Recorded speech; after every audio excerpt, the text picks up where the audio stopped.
A hush of morning black swept through the grand hall of Ashcombe Manor as the clock struck noon. Yet beneath the layers of veiled sorrow, anticipation crackled like a storm about to break. Eleanor Grace's heart fluttered like a caged bird as she sat at the edge of a velvet-cushioned chair, her gloved hands folded tightly in her lap. Every face in the room, relatives in somber attire, townsfolk pressed into the gallery. The local vicar, with his downcast gaze, seemed to turn in silent judgment toward her. The air, thick with the scent of wax and lilies, trembled with secrets. The solicitor, a stooped man with silver spectacles, cleared his throat, his parchment rustling. "The last will and testament of Viscount Henry Ashcombe," he intoned, his voice echoing against the high, gilded ceiling. Eleanor scarcely breathed, feeling the weight of 100 eyes on her plain dove-grey gown. Lady Ashcombe, regal and cold as a winter frost, sat stiffly beside her son, Lord Julian Ashcombe. He, tall and impeccably composed, appeared carved from marble, though his jaw tightened with every syllable read. Names were listed, legacies dispensed. Cousins received trinkets, distant relatives a few acres or a painting. Then the solicitor paused, glancing up at Eleanor, the hush growing heavier. "To my beloved nephew, Julian Ashcombe, I leave the title and the greater part of the estate on the condition that—" Here the solicitor's voice faltered slightly, as if he feared the power of the words he held. "That he consent to marry Miss Eleanor Grace, daughter of the late Reverend Grace, within 1 year of my passing. Should he refuse, the estate and fortune shall be settled upon Miss Grace herself." A gasp rippled through the crowd. Eleanor's vision swam. Marry Julian Ashcombe. She glanced at him, but his gaze was fixed on the far wall, his expression a mask of chilly indifference. Lady Ashcombe's eyes narrowed, her lips pressing into a thin white line. The solicitor continued, "Miss Grace is to be considered my intended, my choice, as the next Lady Ashcombe." The silence was shattered by a chorus of whispers. Lady Ashcombe's hand gripped the arm of her chair. "This is preposterous," she hissed, her voice sharp enough to draw blood. "My son cannot be expected to wed." Her gaze raked Eleanor. "A penniless upstart." Julian rose with deliberate grace. "Mother, enough." His tone was measured, but his knuckles were white where they gripped the back of his chair. "We shall respect my uncle's wishes, at least in form." His eyes finally met Eleanor's, a glimmer of something unreadable, anger, perhaps, or something deeper flashing between them. Eleanor's brother Samuel, slight and earnest, slipped to her side, his hand finding hers. "You need not stay, Nell," he whispered fiercely. "Let them keep their cold stone walls. We have our home still." But Eleanor could not move. She felt rooted to the spot by the Viscount's impossible bequest, by the scrutiny of the assembled gentry, by the knowledge that her world had shifted irrevocably in the space of a few sentences. The crowd began to break apart, conversations crackling with speculation and scorn. "A fortune hunter, surely," muttered Mrs. Davenham, her silk skirts brushing past. What could the old Viscount have been thinking? Julian lingered near the hearth, his profile cut sharp against the firelight. His voice, when he spoke quietly to his mother, trembled on the edge of fury. "I will not be made a puppet, mother, no matter what the will says." Lady Ashcombe's reply was acid. "You must not allow that girl to steal what is rightfully yours. The Ashcombe name will not be sullied by a parson's daughter." Eleanor turned away, her cheeks burning. Only Samuel's gentle presence anchored her as she navigated the sea of hostile glances and whispered derision. In the corridor beyond the hall, he squeezed her hand. "We can leave tonight, if you wish. You owe these people nothing." But Eleanor's gaze drifted back toward the echoing hall, to the heavy doors that had closed behind Julian Ashcombe. She drew a trembling breath, her heart pounding with confusion and a quiet, stubborn defiance. "Let us wait, Samuel," she said softly. "Let us see what comes." Outside, the sky darkened, and thunder rumbled in the distance. Inside, a storm of another sort was just beginning. Someone, unseen, watched from the shadows, intent on the unfolding drama. The carriage wheels crunched over gravel as Eleanor Grace arrived at Ashcombe Manor, her meager belongings packed neatly in a battered trunk. The sky hung low and grey, casting the ancient stones of the house in an unforgiving light. She paused on the steps, steeling herself. The door swung open with a groan. and Mrs. Dawes, the housekeeper, greeted her with a stiff nod, eyes shrewd but not unkind. "This way, Miss Grace," she said, her accent clipped by long service. Eleanor followed, her footsteps echoing in the cavernous entrance hall. Portraits of severe Ashcombs glared down, and the air was laced with the faint scent of lavender polish, and something colder disapproval, perhaps. Servants lined the corridor. They bowed their heads, but their faces were masks of indifference, save for the scullery maid, a girl with freckles who risked a small, nervous smile. Eleanor returned it, grateful for any human warmth. She was shown to a modest chamber overlooking the stables. "If you need anything, ring for me," Mrs. Dawes said quietly, lingering at the door. "You'll find few friends here, but you have one in me, I think." "Thank you, Mrs. Dawes," Eleanor replied, her voice trembling only slightly. As the door shut, she allowed herself a single, shuddering breath. So this was to be her new life. A stranger in a house that should, by right, be hers, yet felt as hostile as a fortress. Her days settled into a rhythm. Each morning, she descended to breakfast in the rose-pink morning room, where Lady Ashcombe presided with icy grace.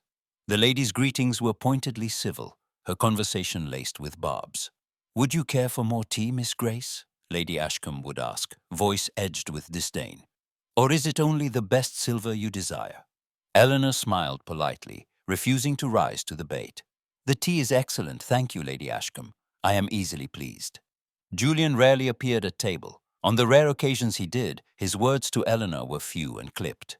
"Do you ride, Miss Grace?" he asked one morning, not looking up from his paper. "I have ridden, my lord, but not for pleasure," she answered softly. He gave a tight smile. "Then you'll find the country tedious." He left soon after, his boots echoing in the marble hall.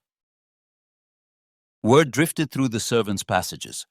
Lord Julian spent his days with his hounds, his evenings in London, drinking and gaming with his friends. When at home, he stalked through the house with a storm cloud in his eyes, never pausing near Eleanor, never offering more than a cold nod. Eleanor applied herself to learning the house. She studied the ledgers under Mrs. Dawes's supervision, discovering the truth beneath the grandeur. Debts piled like snowdrifts, tenants in arrears, the great house crumbling at its edges. The late Viscount's charity had been generous, perhaps too much so. Eleanor's sympathy deepened for the estate and its people.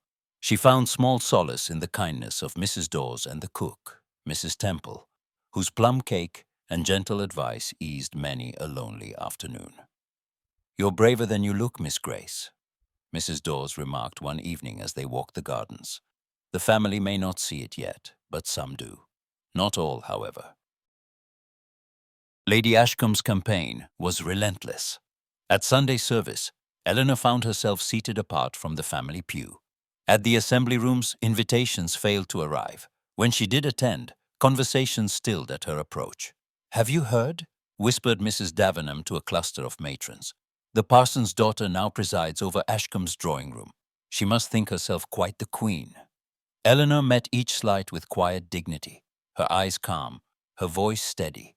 Yet at night, alone in her room, she pressed her palm to the window and watched the moonlit lawns, her loneliness so deep it ached. Julian's anger festered. At White's in London, his friends jeered, their laughter sharp. "So, Julian, when shall we meet your new bride?" taunted Lord Fenton, swirling his brandy. "Does she milk the cows herself, or does she simply count the eggs?" sneered another. Julian forced a laugh, but it tasted of ashes. "My uncle's sense of humor outlived him, it seems," he replied, but his hands shook as he set down his glass. The idea of the parson's daughter presiding at his table, bearing his name, was intolerable. Yet every letter from home reminded him of his uncle's will. Every rumor returned to him twisted, like a knife. Back at Ashcombe, Eleanor bore the brunt of Lady Ashcombe's machinations. A note arrived one morning, written in a careful, unfamiliar hand. "I regret, Miss Grace, that there is no room at our table for you this season. Perhaps another year, when circumstances are more settled. Lady Davenham." Even Mrs. Dawes looked grave when she read it. "They fear you, Miss Grace, and envy you too." "I am nothing to envy," Eleanor replied, her voice nearly breaking. "I wish only for peace." One bright afternoon, Samuel arrived, muddy from the journey, his brown eyes wide with concern. He found Eleanor in the library, poring over estate maps. "Nell," he said, pulling her into a fierce embrace. "You look so tired. Are they treating you so very poorly?" Eleanor managed a smile. "It is not as dreadful as it seems. I have friends among the staff. Mrs. Dawes is a treasure." Samuel scowled. "I do not like it, Nell. You are so alone here. Even Julian, he ought to defend you, not leave you to the wolves." She shook her head. "He is as much a prisoner of his uncle's will as I. I cannot blame him for wishing to escape." Her eyes grew distant. "But I cannot abandon the estate. Too many depend upon its welfare." Samuel's face softened, but his worry did not abate. "Promise me you will send word if you need me. Promise you will not let them break your spirit." Eleanor pressed his hand. "I promise, Sam." After he left, the emptiness seemed sharper. Yet that evening, as she walked the terrace, Mrs. Dawes joined her, carrying news. "There are those in the village who speak well of you," the housekeeper murmured. "You listen to their troubles. You care for the tenants. That will count for more in time than the whispers of fine ladies." Eleanor stood silent, the cool wind tugging at her hair. "I only wish Lord Julian could see the truth." Mrs. Dawes smiled, a little sadly. "He will in time, or he will not. But you must live as your heart tells you." Inside the manor, Julian stood at the window, watching Eleanor's solitary figure against the dusk. A storm of shame and anger churned within him. He remembered her clear eyes, her calm voice. She did not belong in his world, yet she endured it with a strength that unsettled him. He turned away, clenching his fists. No matter what his uncle's will decreed, he would not yield. The estate, the name, the future. He would not see them lost to a woman he barely knew, no matter her courage. Yet as the night deepened and the manor's shadows lengthened, Julian's thoughts returned, again and again, to the woman he could not forget, and the promise of change she brought in her quiet wake. A letter arrived at dawn. Bearing a seal neither Eleanor nor Julian recognized its contents, destined to upend the fragile peace of Ashcombe Manor. Rain battered the tall windows of Ashcombe Manor as Eleanor sat in the library, fingers trembling over the thick paper of the newly arrived letter. Mrs. Dawes hovered nearby, eyes wary. Eleanor broke the wax seal, heart hammering. The solicitor's hand was precise, every word deliberate. "My dear Miss Grace," she read aloud, voice barely above a whisper, "the late Viscount's wishes must be clarified.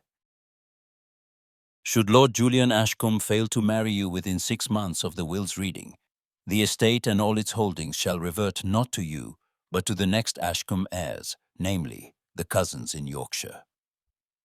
She faltered, feeling the weight of destiny shift, then continued. "It is imperative that the conditions of the will be fulfilled if Ashcombe is to remain in the direct line." Mrs. Dawes exhaled, the air heavy with dread. "So it comes to this," she murmured. "You are both held hostage, it seems." Eleanor pressed the letter to her chest, her mind racing. So much for the illusion of choice. That afternoon the news exploded through the household. Lady Ashcombe's footsteps rang like gunshots as she swept into Julian's study, the missive gripped in her hand. 6 months, Julian. 6 months or all is lost. Julian's jaw tightened. "Then let it be lost. I will not be forced." His mother's eyes blazed. "You will do your duty." "The Ashcombe name will not be surrendered to backwater cousins." Julian turned away, fists clenched. Duty, always duty. Never desire. Still, society's gaze sharpened. Invitations became both more frequent and more pointed as Lady Ashcombe paraded her son before every eligible heiress in the county. Each event, a pageant of desperation. At one such dinner, Lady Ashcombe leaned in, whispering behind a lacy fan, "Miss Wycliffe is a baronet's daughter. She would bring a fine dowry." Julian smiled thinly. "I suspect she would bring little else." The heiresses, bright-eyed, bejeweled, and desperate, watched Julian, as though he were the last eligible man in England. But scandal dogged his heels. The whispers were persistent. He must marry the parson's daughter or lose everything. Mockery lingered behind every polite smile. Meanwhile, Eleanor struggled to maintain her composure. She moved through the manor with a quiet dignity, never complaining, never raising her voice, though the servants' chatter stung. "She's only here because of the will," the footman whispered, not knowing Eleanor stood just beyond the door. "Poor thing. The master will never love her." "She's braver than she seems," replied the scullery maid. "I heard the late viscount hoped for love between them." Eleanor's breath caught. The viscount's hope. Was that truly possible, or merely a last impossible dream? In the midst of this, an unexpected invitation arrived. The annual midwinter assembly at Holcombe Hall. Eleanor unfolded the card, surprise flickering in her eyes. Lady Ashcombe's lips curled in disdain. "Of course you may attend. The county will enjoy a spectacle." Mrs. Dawes helped Eleanor dress that evening, smoothing the soft blue muslin. "Hold your head high, Miss Grace. You belong here as much as any."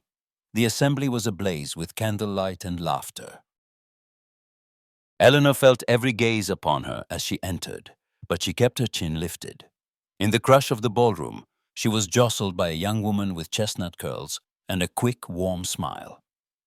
"Do forgive me," the stranger said, her voice bright with good humor. "I am Lydia Fairfax. I have been dying to meet you." Eleanor blinked in surprise. "You are very kind, Miss Fairfax." Lydia looped her arm through Eleanor's. "Nonsense. I detest gossip and adore rebellion. Let us be friends, if you please." They spent the evening in lively conversation, Lydia's wit and empathy easing Eleanor's isolation. "You must not mind the stares," Lydia confided. "They are merely jealous. You have managed to unsettle the entire county without lifting a finger."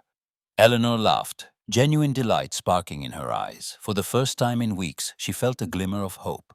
Across the room, Julian watched, drink untouched. He studied Eleanor, her gentle smile, her easy laughter with Lydia, the way she bore the snubs of others with unshakable poise. He had expected her to cower, to bend or break under the weight of society's scorn. Instead, she seemed to grow stronger, her dignity shining through every slight.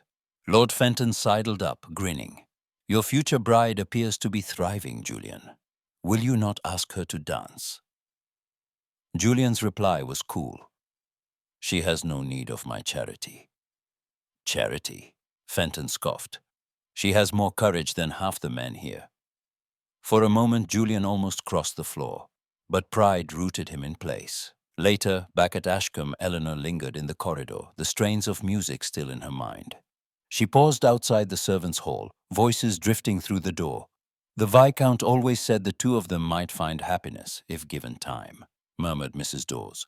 "He believed in love," replied the maid. "Perhaps more than either of them do." Eleanor pressed a hand to her chest. Could the Viscount have hoped for such a thing? Her heart ached with longing and fear. Days passed in a haze of uncertainty. Then, as spring storms battered the countryside, Samuel arrived, pale and shivering. Eleanor's joy at seeing him dissolved in worry when she saw his trembling hands. "I am only a little unwell," he insisted, smiling wanly. But fever soon overtook him, and Eleanor spent sleepless nights by his bedside, torn between duty to her ailing brother and her obligations to the estate. Mrs. Dawes pressed her hand. "You must rest, Miss Grace. The tenants can wait." Eleanor shook her head. "I cannot abandon Samuel. He is all the family I have." Yet guilt gnawed at her. The estate needed her. The servants relied on her calm guidance. Julian, too, seemed more present, hovering in the halls, his eyes shadowed. One evening he paused outside Samuel's room. "Is there nothing I can do?" he asked quietly. Eleanor looked up, exhaustion etched deep in her features. "Only pray that he recovers." Julian lingered, uncertainty flickering in his eyes. "You are stronger than I imagined, Miss Grace." She met his gaze, searching for contempt and finding only confusion. "I have no choice," she whispered. "Not if I wish to keep what matters." As Samuel's fever raged, Eleanor stood at the window, watching the rain lash the glass, heart divided between love and duty, hope and despair.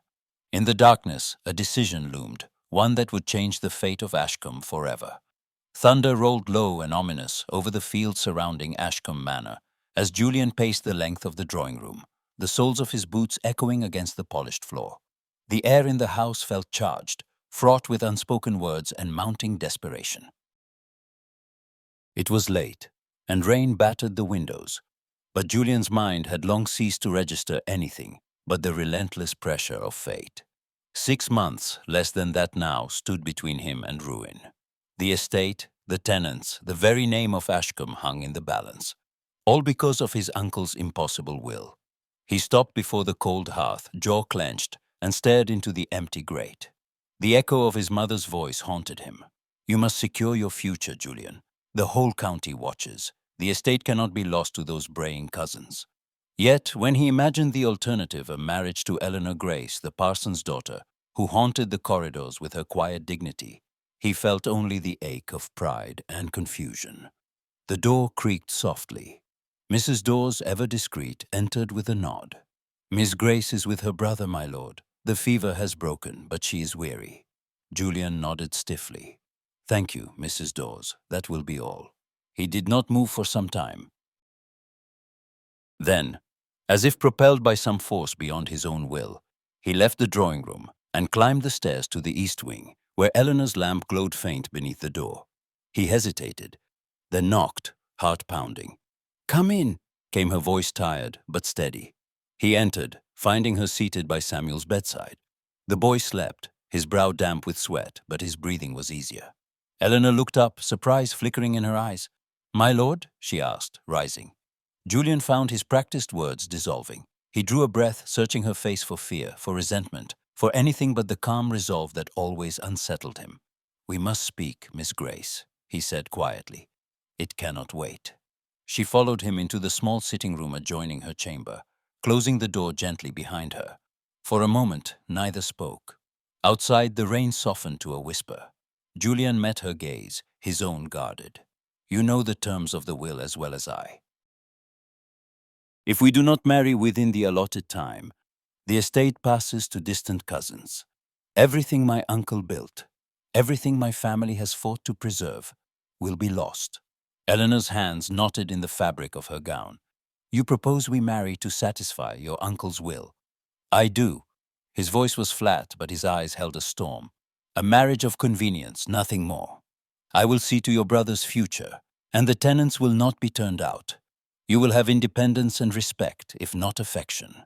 She flinched, pride and uncertainty warring within her. "You have made your feelings for me plain enough, my lord. Is it so very distasteful to you?" His jaw tightened. "It is not you, Miss Grace. It is the circumstance. Neither of us chose this." She looked away, blinking hard. "Nor would I wish to trap you. Yet I cannot risk Samuel's well-being, or the estate's. If this is the only way, I will agree." Their eyes met, the moment brittle and strange. For the first time, Julian saw the depth of her resolve, the quiet courage that had carried her through loss and isolation. He bowed his head. "Thank you, Miss Grace. I will make the arrangements." The next day, the engagement was announced to the county. Ashcombe Manor buzzed with activity, servants whispering in corners, Lady Ashcombe pacing the halls like a caged panther, letters flying in and out. The news spread like wildfire, igniting both outrage and fascination among the gentry. Some called it a scandal, others a romance. All agreed it was a spectacle. Lady Ashcombe was livid. "You have doomed us to ridicule," she spat at Julian, voice trembling with fury. "They say she schemed for this from the first. They say you are bewitched." Julian's lips curled in disdain. "Let them talk. The estate is saved." She turned her venom on Eleanor, whose every move was scrutinized. Lady Ashcombe fed stories to her friends, tales of Eleanor's supposed ambition, her unseemly familiarity with servants, her calculated kindness to tenants. At tea with Lady Davenham, the barbs flew thick and fast. "Such a rise, Miss Grace," Lady Davenham purred, eyes sharp. "From the rectory to the manor. You must be so proud of your accomplishments." Eleanor met the gaze without flinching. "I'm grateful for my blessings, Lady Davenham, but I have never sought more than my due." The gentry divided. Some, like the Fairfaxes, sent warm notes and small bouquets. Others made a show of cutting Eleanor in public, turning their backs or lowering their voices when she entered a room. The local paper ran a column hinting at ambition in a modest bonnet, and Eleanor's name became a byword for social climbing. Julian and Eleanor's interactions remained stiff, their words carefully chosen, their silences heavy. They dined together in the evenings, the table stretching between them like a chasm. "Will you visit the tenants this week?" Julian asked one night, voice cool. "I will," Eleanor replied. "Mrs. Dawes has prepared a list of those in need." He nodded, fingers drumming on the table. "You manage them well, better than I have."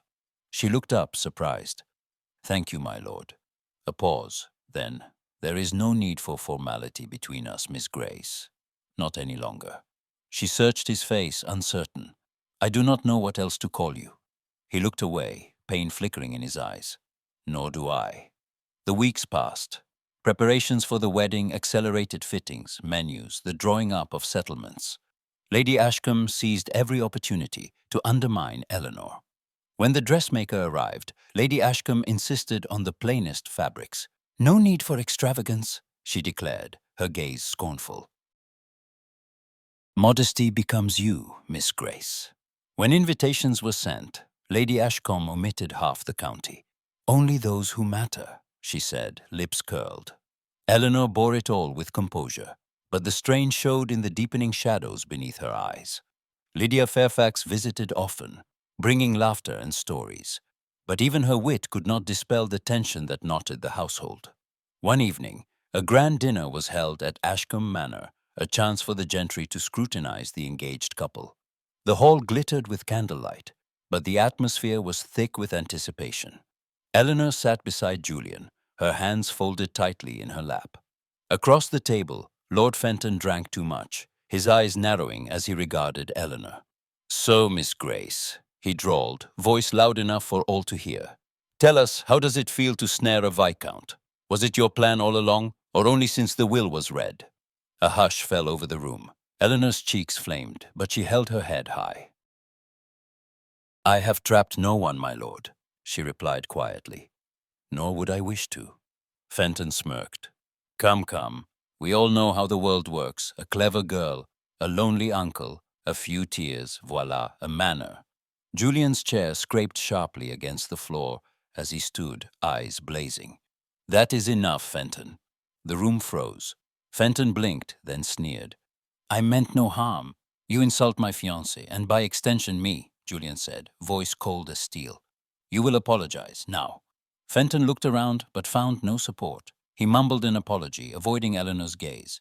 Julian sat, his breath ragged. Across the table, Eleanor's eyes met his, wide with surprise. A current passed between them, something unspoken, raw. The rest of the evening passed in a blur. Guests murmured about Julian's outburst, some with approval, others with thinly veiled glee. Lady Ashcombe fumed, her plans momentarily thwarted. Late that night, as the house lay silent, Eleanor found Julian alone in the moonlit library, staring at the rows of books as if searching for answers. She paused in the doorway. "My Lord Julian." He turned, surprise flickering in his eyes. "I wanted to thank you," she said softly, "for what you did tonight. You need not have defended me." He shook his head, a rueful smile touching his lips. "I should have done so sooner. You have borne more than enough." She stepped closer, her hands twisting in her skirts. "We are not friends, not yet. But perhaps we might try to be." He looked at her, something shifting in his gaze. "Yes, perhaps we might." They stood for a moment in the gentle hush, the distance between them not quite so insurmountable as before. But even as a tentative respect began to form, the shadows in Ashcombe Manor grew longer. Whispers in the corridors, secrets in the night. Something was coming, and neither Eleanor nor Julian could yet imagine what trials their uneasy alliance would soon face. June sunlight filtered through the windows of Ashcombe Manor, gilding the corridors in uneasy gold. The wedding was less than a fortnight away. The house bustled with florists, seamstresses, and the ceaseless shuffle of servants. But beneath the surface, tension simmered, palpable, as the storm clouds gathering on the distant hills. Eleanor moved quietly through the chaos, her heart heavy with worry.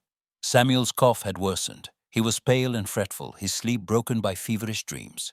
Each night, Eleanor sat by his bedside, cooling his brow and whispering reassurances, though her own hope faltered.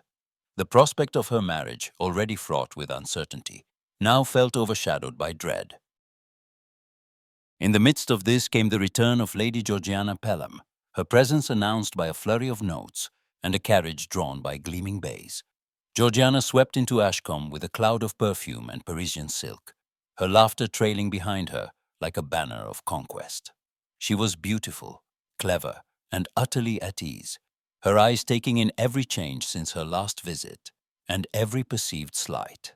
At their first encounter, Georgiana greeted Eleanor with a smile that was all teeth. "My dear Miss Grace," she purred, "how brave you must be to take on Ashcombe. I dare say the place has never seen such modest refinement." Eleanor inclined her head. "You are very kind, Lady Georgiana." "Oh, but you must call me Georgiana," she insisted, looping her arm through Julian's with practiced intimacy. "Julian and I are old friends. I hope we shall all become close, very close, before the wedding." Julian's response was polite but distant, his gaze flickering between the two women. That evening, at dinner, Georgiana dominated the conversation, recalling shared memories with Julian in a tone meant to exclude Eleanor. "Do you remember, Julian, that summer at Lake Como?" She laughed, her voice bright as crystal. "You nearly drowned, and I had to pull you from the water."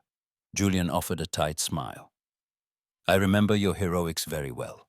Eleanor sat silent, her hands trembling beneath the tablecloth.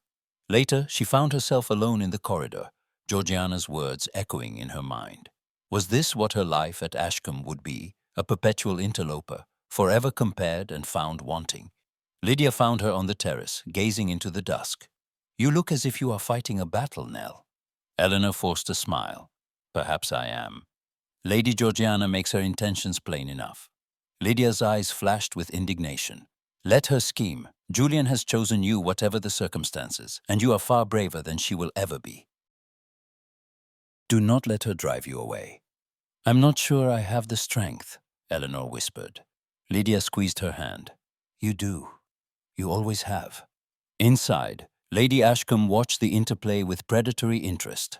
She welcomed Georgiana's efforts, dropping hints and orchestrating encounters designed to unsettle Eleanor. The house seemed to close in around her, every corridor an obstacle, every glance a test. Julian, for his part, found himself increasingly unsettled by the games swirling around him. Georgiana's beauty and vivacity, once a source of pleasure, now seemed hollow against the quiet resilience of his fiancée.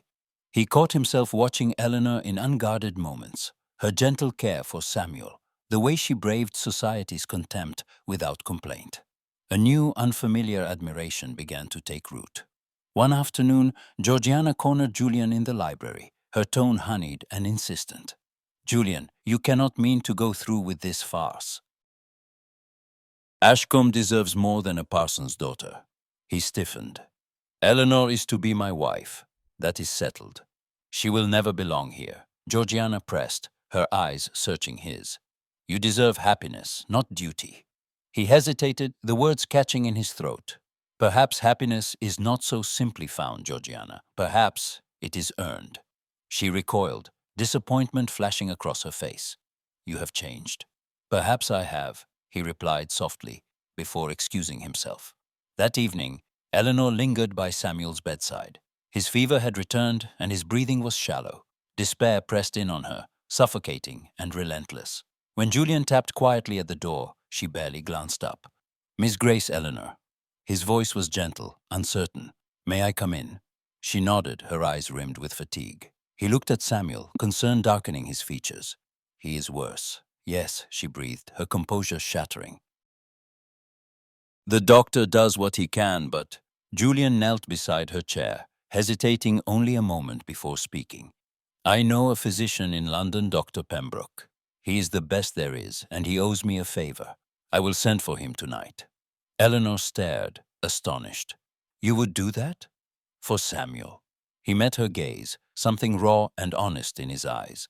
"For you. You have sacrificed so much for Ashcombe, for your brother. It is the least I can do." Tears welled up, unbidden. "Thank you, Julian. I did not expect—" He took her hand, tentative and awkward, but the gesture was sincere. You are not alone, Eleanor. Not anymore. For a moment, they sat together in the hush of the sick room, hands entwined, the barriers between them softened by compassion and shared hope. When at last Julian rose to leave, Eleanor whispered, I'm grateful, truly. He paused in the doorway, glancing back at her, something like wonder dawning in his expression. So am I. As the moon climbed above Ashcombe's ancient roofs, a fragile warmth settled in Eleanor's heart, a sense that, for the first time, she was not entirely at war with her future. Yet, as dawn broke, a new letter arrived, bearing news that would test them both and threaten to shatter the peace they had so tentatively begun to build. A thin veil of rain fell on the morning of Eleanor and Julian's wedding, shrouding Ashcombe Manor in mist and lending an air of melancholy to the day. The church pews were sparsely filled. Lydia Fairfax, steadfast and bright, Mrs. Dawes and the loyal staff, their faces proud, a handful of tenants who knew Eleanor's worth. Lady Ashcombe sat rigid in the front row, her expression carved from stone. Georgiana Pelham, resplendent in morning black silk, watched the ceremony with narrowed eyes. Many of the county's finest had declined their invitations, citing prior engagements. The emptiness echoed the strangeness of the union, one born not of love, but necessity. Eleanor stood at the altar in a gown of simple cream muslin, her hands trembling in white kid gloves. Julian, tall and grave, waited by her side, his face unreadable. The vicar's words seemed to drift past, muffled by the hush of disappointment and curiosity that filled the small church. Wilt thou take this woman? I will, Julian replied, his voice steady, if not warm. And wilt thou, Eleanor? I will, she managed, her heart thudding. When Julian placed the ring on her finger, their eyes met, each searching for comfort, neither quite finding it. The kiss, when it came, was brief and formal, witnessed by rain tapping against the stained glass. A marriage forged in shadows, yet sealed before God and man. The wedding breakfast was a subdued affair. Lydia pressed Eleanor's hand and whispered, You are brave, Nell. I have never been prouder. Mrs. Dawes beamed through tears, but Lady Ashcombe barely acknowledged her new daughter-in-law, and Georgiana's laughter at the far end of the table was brittle as glass. Later, as the carriage rolled away from the church, Julian and Eleanor sat in silence, the air between them thick with uncertainty. The manor loomed through the mist, no longer a place of exile, but their home, for better or worse. That night, Eleanor stood by the window of her new chamber, listening to the wind. The door creaked, and Julian entered, hesitating in the doorway. May I come in? Of course, she replied, her voice thin. He stepped inside, looking awkward in his shirt sleeves, a glass of brandy in his hand. I suppose congratulations are in order, he said, attempting a smile. She folded her arms, bracing herself. It is all rather strange. A silence fell. Julian cleared his throat. I do not wish for you to feel obliged. We need not pretend. Not tonight. She met his gaze, surprised by the gentleness in his tone. Thank you. I'm tired, that is all. He nodded, relief flickering across his features. Then I shall wish you good night, Lady Ashcombe. She managed a small smile. Good night, Julian. He lingered, as if hoping for something more, then left her alone with her swirling thoughts. She lay awake for hours, listening to the rain, wondering if this uneasy truce could ever become something real. The first weeks of married life were a tangle of awkwardness and new routines. Julian was restless, unused to sharing his world. He rose early to ride, returned late from estate business, and spent long evenings in the library or out of doors, his presence in the house more ghost than lord. Eleanor moved cautiously, learning the rhythms of Ashcombe. She met with Mrs. Dawes to discuss the staff, listened to the tenants' concerns, and slowly began to earn the respect of the household. She managed the accounts with a steady hand, uncovering small economies and sending baskets to those in need. The kitchen hummed with new efficiency, the gardens revived under her direction. Sometimes, in the quiet of the morning, Julian brought her books from the library volumes of poetry, Histories of England, a battered copy of Shakespeare. "I thought you might like these," he said one day, laying them gently on her writing desk. She looked up, startled. "Thank you, Julian. I have missed reading." He hesitated, then smiled. "You have good taste in literature, Lady Ashcombe, better than mine, I suspect." A small warmth bloomed in her chest. "Perhaps we might read together sometime." He nodded, a flicker of hope in his eyes. Perhaps we might. But beneath the fragile progress, danger lurked. Lady Ashcombe, furious at her diminished influence, plotted with Georgiana to undermine Eleanor's position. The two met in the blue salon, voices low and conspiratorial. "She is clever, I grant you," Lady Ashcombe admitted. "But she lacks breeding. The staff see it, the gentry see it. If only there were proof of impropriety, something to force Julian's hand." Georgiana smiled, eyes glittering. "Leave it to me. Every house has its secrets, and every servant has a price." Soon rumors began to swirl. At tea, Miss Temple whispered that Eleanor had dismissed a maid for insolence. In the village, Mrs. Davenham repeated tales of improper meetings between Eleanor and the stablemaster, fabrications spread by Lady Ashcombe's network. Even the staff grew uneasy, uncertain whom to trust. One morning, disaster struck. A jeweled brooch, Lady Ashcombe's heirloom, vanished from the drawing room. The house was thrown into uproar. Lady Ashcombe demanded a search, her accusations pointed. "Such things never happened before she came," she declared, her gaze fixed on Eleanor. Eleanor stood her ground. "I have nothing to hide. Search my rooms if you wish." Mrs. Dawes protested. "There is no need. Miss Lady Ashcombe is above suspicion." But Lady Ashcombe swept past her. The search yielded nothing, until a young maid, red-eyed and trembling, produced the brooch from the hem of Eleanor's cloak. Gasps echoed through the hall. Lady Ashcombe's triumph was cold and immediate. "Well, it seems the truth will out." Julian arrived moments later, summoned by the commotion. He took in the scene, his mother's gloating, Eleanor's pale composure, the maid's shaking hands. "What is the meaning of this?" he demanded. Lady Ashcombe turned to him. "Your wife has been found in possession of my jewels. I warned you. She is not to be trusted." Eleanor's voice was steady, though her hands trembled. "I did not take it." "I have never touched your things." Julian's gaze flickered between them. His mother's certainty, Eleanor's dignity, the staff's shock. For a moment, the weight of his heritage pressed upon him. The old loyalties, the fear of scandal, the knowledge that every eye in the house awaited his judgment. He took a step forward, voice hard as iron. "I will not condemn my wife without proof. The matter will be investigated, and I will hear no more accusations until it is resolved." Lady Ashcombe bristled. "You would choose her over your own blood?" His jaw tightened. "I would choose justice, that is all." He turned to Eleanor, meeting her eyes with a mixture of apology and resolve. "You have my trust." Relief and disbelief mingled in her gaze. "Thank you, Julian." That night, as the house settled into uneasy silence, Eleanor sat by her window, the brooch glinting on her table, a symbol of danger and betrayal.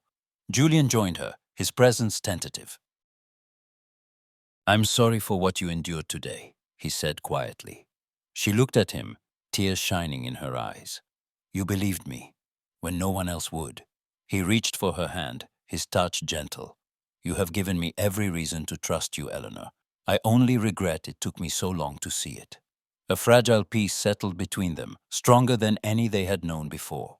But outside, in the shadowed corridors, enemies still whispered, and the next trial was already on its way, ready to test the bonds that had only just begun to form. The morning after the brooch scandal dawned heavy and uncertain, the air at Ashcombe Manor thick with anticipation. Eleanor rose with little sleep, her mind raw from the previous day's ordeal. She braced herself for more whispering and suspicion, her heart pounding with dread as she descended the staircase. Yet what met her was not another inquisition, but the sound of Julian's voice, firm, unyielding, ringing through the marble hall. "The matter is settled," he declared before the assembled staff, Lady Ashcombe icy and silent at his right, Georgiana lurking in the background with narrowed eyes.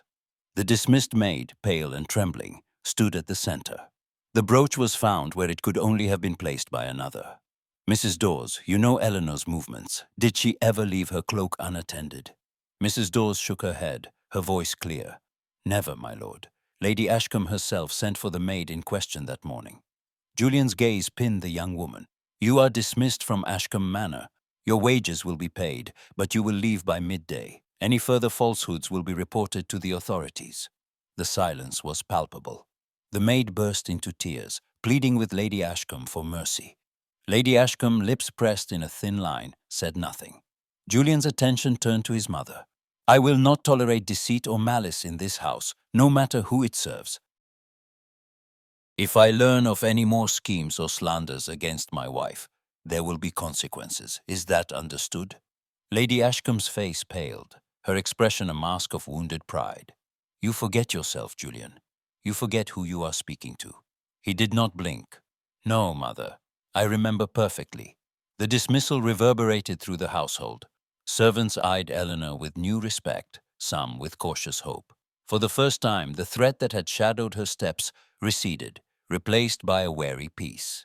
When Julian found Eleanor in the library later that day, she rose to thank him, her voice trembling with relief. You believed me. You defended me, even against your own family.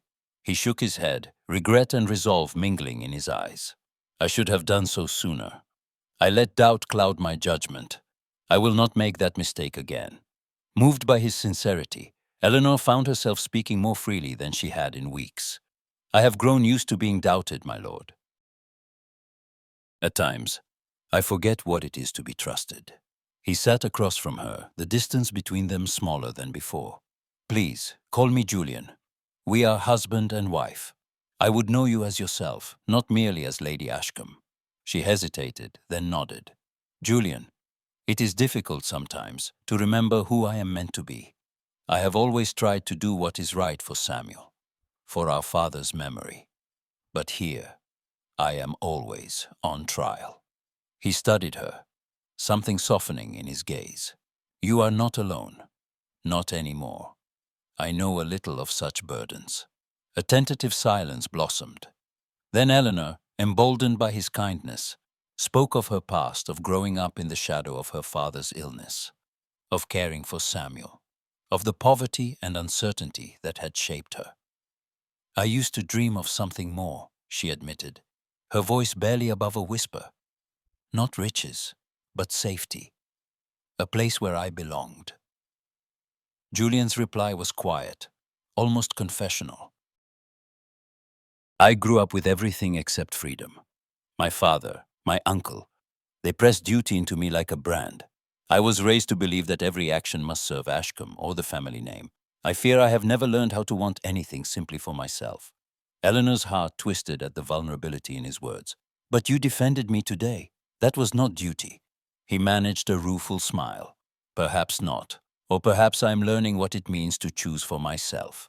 The days that followed were marked by small, cautious gestures. Julian lingered at her side in the evenings, reading aloud or discussing estate matters. Eleanor, in turn, shared her ideas for the tenants, her hopes for Samuel's future. Their conversations, once halting, grew more natural. Yet beneath the surface, both struggled with the slow-burning attraction and the shadows of mistrust that remained. The fragile peace was shattered when Samuel's illness, long kept at bay, took a sudden and terrifying turn. One evening, as thunder rolled over the hills, Samuel's fever spiked. Eleanor found him gasping for breath, his skin hot and dry. Panic gripped her. She called for Mrs. Dawes, for the doctor, for anyone. Julian appeared almost at once, drawn by the commotion. He knelt beside Samuel's bed, his composure slipping as he saw the boy's condition. I will send for Dr. Pembroke now. Eleanor's hands shook as she pressed a cool cloth to Samuel's brow. Please, please, Samuel, stay with me.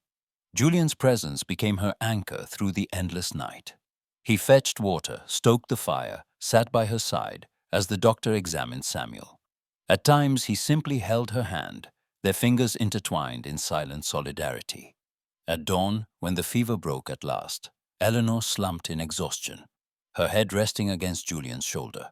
For a long moment, they said nothing, drawing strength from the closeness that had grown between them. Later, as the house stirred to life, Julian remained by her side. He spoke softly, confessing fears he had never voiced. I have always been terrified of failing, of not being enough for Ashcombe or for those who depend on me. But last night, all I could think of was you and Samuel, and how powerless I felt. Eleanor looked up at him, her eyes bright with gratitude and something deeper. You were not powerless, you were here. He touched her cheek, his hand trembling. I do not know if I am brave enough for this life, this marriage, but I wish to try, if you will let me. She smiled, the first real smile in days. I will. Their bond, once fragile, began to take root, nurtured by shared pain and the dawning promise of something more. Yet outside the sick room, the world continued to press in, and new challenges waited just beyond the threshold. As twilight fell over Ashcombe Manor, a visitor arrived at the gates bearing news that would test the strength of everything Eleanor and Julian had begun to build together. Sunlight spilled across Ashcombe Manor in delicate ribbons, the first true warmth of spring, stirring hope in every corner. Samuel's fever broke, and color returned to his cheeks, the worst of the ordeal behind them. Eleanor, exhausted but relieved, spent long afternoons reading to him beneath the budding trees. Julian often joined them, and laughter once foreign to these grounds gradually echoed through the gardens. Each gentle smile, each wordless comfort, drew Eleanor and Julian closer until the scars of suspicion and loneliness began to fade. With Samuel's recovery, new challenges demanded their attention. The estate's financial records, once ignored, revealed a litany of debts and waste. The fields stood neglected, cottages leaked, and the accounts bled red ink. Julian stared at the ledgers, shoulders tense, frustration mounting. My uncle gave too freely, and I too little, he admitted one evening as Eleanor joined him in the study. Ashcombe is on the brink. Eleanor's hand rested on his. We must not despair. We can save it, Julian. Together. A plan began to form, forged in the fire of necessity and trust. Eleanor suggested modernizing the farm's rotating crops, introducing new machinery, even inviting experts from London to advise the tenants. Julian, initially skeptical, found himself inspired by her determination. They pored over lists of expenses, slashing extravagances and negotiating with creditors. When Eleanor proposed opening the manor for charitable events and agricultural fairs, Julian agreed, if reluctantly. Let them see Ashcombe's doors open, and its people cared for, she urged. We cannot change the past, but we can shape the future. The work was hard and often thankless. Some tenants grumbled at the new methods, but Eleanor met each complaint with gentle reason and a willingness to listen. Julian rode the fields with her, sleeves rolled, boots muddy, earning the wary respect of those who had doubted him. They hosted a spring fete for local children, filling the once silent halls with music and laughter. The gentry, curious at first, soon admired Ashcombe's revival, and, little by little, extended their invitations to Eleanor. Even the local paper noted the transformation. Lady Ashcombe's stewardship breathes new life into an old estate. At home, joy blossomed in small, unexpected ways. Julian and Eleanor shared quiet dinners filled with laughter and stories. He brought her wildflowers from the meadow. She left notes in the margins of his books. One evening, after a day spent planning a summer fair, Julian caught her hand as she passed in the corridor. Eleanor, he said, his voice soft, you have done more for Ashcombe in months than I did in years. His words faltered, emotion raw in his eyes. She smiled, tears shining. We did it together. Their partnership deepened into something richer, warmer. A love forged not of passion alone, but of shared purpose. Eleanor learned to trust Julian's strength. He relied on her wisdom. The shadows that once haunted the manor receded, replaced by sunlight and hope. Yet in the drawing rooms of Ashcombe, envy lingered. Lady Ashcombe, watching her son and daughter-in-law's growing happiness, felt her influence slip through her fingers. Georgiana, her own prospects dimmed, burned with resentment. They conspired in secret, desperate for one last victory. It is not enough that she manages the estate, Lady Ashcombe whispered, pacing her boudoir. She must be made to see that she can never truly belong. Georgiana's lips curled. There are rumors from her parish days. A gentleman visitor, whispers of impropriety. If such tales were to spread, Lady Ashcombe seized on the idea. Let them. The gentry are eager for scandal. We need only a spark. Soon, the spark was struck. Anonymous notes appeared at the homes of Ashcombe's neighbors, hinting at Eleanor's supposed indiscretion before her marriage. At the dressmaker's, Mrs. Davenham murmured, "Did you hear? Lady Ashcombe's past may not be as spotless as she pretends." The vicar's wife refused Eleanor's invitation for tea, her tone brittle. Lydia, ever loyal, brought news of the whispers, her eyes blazing with indignation. "It is vile, Nell," she said. "You must not let them win." Eleanor's composure wavered, pain and humiliation warring with outrage. She confronted Julian one evening, voice trembling. "Do you believe them? Is my reputation so fragile that it can be destroyed by a lie?" Julian crossed the room and took her hands. "No, I know you, Eleanor. I trust you above all others, but we must face this together." Still, the storm raged. Invitations dried up, and villagers eyed Eleanor with suspicion. Some tenants hesitated to accept her help. At a charity supper, Lady Ashcombe's supporters whispered behind their gloves, their laughter sharp as broken glass. Julian's anger grew. He confronted his mother in her sitting room, voice low and dangerous. "You have gone too far. If you persist, you will lose more than Ashcombe, you will lose me." Lady Ashcombe, undaunted, met his gaze. "I have only done what is necessary for this family's honor." "Honor!" Julian spat the word. "You would destroy my wife, our future, for pride?" She turned away, refusing to yield, but the lines were drawn. Eleanor withdrew to the gardens, finding solace among the blooming roses. Samuel, now recovered, offered what comfort he could. "You are stronger than they know, Nell. You have survived worse." But as the rumors mounted, Eleanor's resolve faltered. Each new whisper chipped away at her hard-won happiness, threatening the very foundation she and Julian had built. For the first time, she wondered if love and integrity could withstand the poison of scandal, or if she would once again be forced to choose between her heart and her honor. As summer thunder rumbled on the horizon, an unexpected ally arrived at Ashcombe's gates, bearing news that could turn the tide or shatter everything Eleanor and Julian had fought for. The night of the Davenham ball arrived with a fanfare of candlelight and anticipation. Ashcombe's carriage drew up before the great house, its windows blazing, the gardens alive with laughter and the shimmer of silk. Eleanor sat rigid beside Julian, her heart pounding beneath her ivory gown, her hands cold in her lap. She had dreaded this moment, the first great assembly since the rumors, and every nerve strained beneath the weight of 100 unseen eyes. Inside, the ballroom was a sea of color and movement. Strings played a waltz, chandeliers glimmered. Eleanor's entrance was met with a sudden hush, a ripple of curiosity and malice that swept through the throng. Faces turned, fans fluttered. Lady Ashcombe stood to one side, her expression fixed and unreadable. Georgiana near her, lips curved in a predatory smile. Julian offered Eleanor his arm, voice low. "You need not fear them." She nodded, forcing a smile. "Let us do our duty, my lord." They moved through the crowd, exchanging greetings, some polite, most frosted with thinly veiled disdain. Lydia swept to Eleanor's side, squeezing her hand. "You are the bravest woman here, remember that." Eleanor's composure held until the supper hour, when Lady Davenham, with a deliberate flick of her fan, addressed her in ringing tones. "Lady Ashcombe, I trust the rumors regarding your past are unfounded.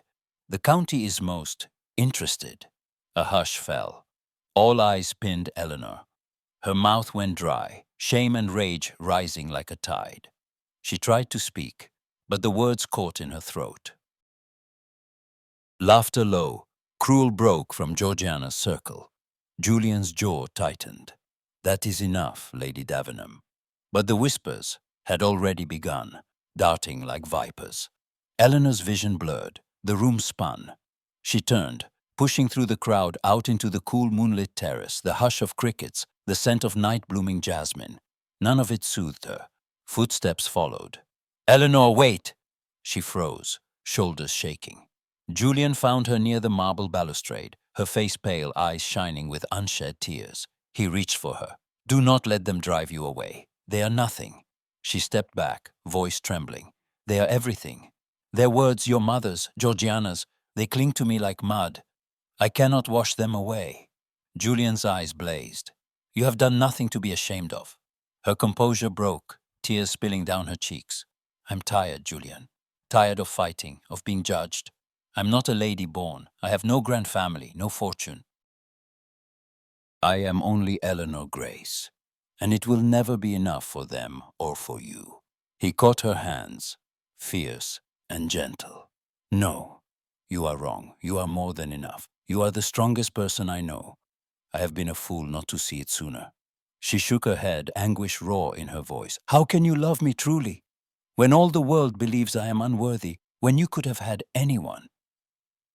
Julian drew her close, his voice breaking. Because I do love you, Eleanor. I love your courage, your kindness, your stubborn heart. I love the way you have fought for Ashcombe, for Samuel, for me. I have been blind, yes, but never again. You are my wife. I will stand with you against the world, if need be. Eleanor searched his face, disbelief and hope warring within her. You would choose me even now? He pressed her hands to his lips. Always.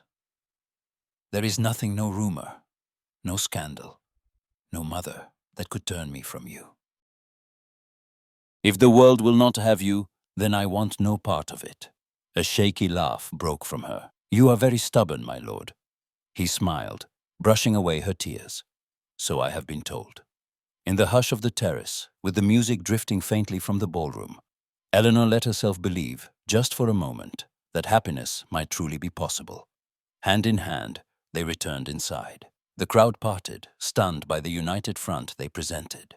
Julian's arms secure around Eleanor's waist, her head high, eyes bright. Lydia rushed to embrace her, followed by Mrs. Dawes and other friends. You have won, Nell, Lydia whispered. Let them talk now. Lady Ashcombe, seeing the tide turn, paled and retreated. The gentry, quick to sense the shift, offered cautious smiles and invitations. Georgiana, defeated and humiliated, slipped from the room, her schemes scattered like ashes behind her. The rest of the evening passed in a blur of dancing and congratulations. Eleanor felt the knot of fear inside her finally begin to loosen. She laughed, she waltzed, she belonged. Samuel, healthy and proud, was offered a position managing one of Ashcombe's farms, his future secured by Julian's quiet generosity. As dawn approached, Julian and Eleanor stood on the manor's steps, watching the last lanterns fade. He drew her close, his words soft with promise. This is only the beginning, Eleanor. She smiled, hope blooming in her heart. Yes, our beginning. Yet even as peace settled over Ashcombe, the winds of change were never far. A letter bearing the seal of a stranger awaited them on the breakfast table, hinting that their greatest test was still to come. The golden haze of late summer settled over Ashcombe, gentle and forgiving. Once, the manor's stone facade had seemed cold and forbidding, but now it glowed with life and purpose.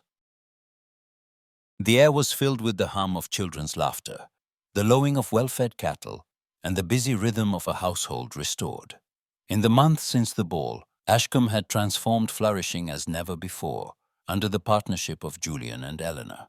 Their marriage, once a contract inked in necessity and shadowed by pride, had ripened into something far richer. Julian was no longer merely the heir to his uncle's legacy. He had grown into a man of the land, shoulders broad with labor, his laughter deep and unguarded as he rode the fields beside Eleanor. He listened, truly listened to the tenants, and in return, they came to trust him as their own. Ashcombe's fortunes, once so precarious, had steadied. Eleanor walked the estate each morning, her skirts brushing through dew-laced grass. She paused to greet tenants by name, to check on a new mother or praise a child's reading. The school she had established in the old carriage house now rang with eager voices and the scratch of chalk on slate. Her heart swelled with pride as she watched the children recite their lessons, their eyes alight with hope for a future she had helped make possible. In the afternoons, she met with the ladies of the parish, organizing sewing circles, tending the sick, and collecting food for the poor. No longer was she the object of suspicion or gossip. Now Lady Ashcombe was spoken of with respect, even affection. Her tireless compassion, her gentle dignity had won over those who had once turned their backs. One crisp morning, Julian found Eleanor beneath the great oak by the pond, watching Samuel teach a group of boys to cast fishing lines. The sight filled him with quiet gratitude.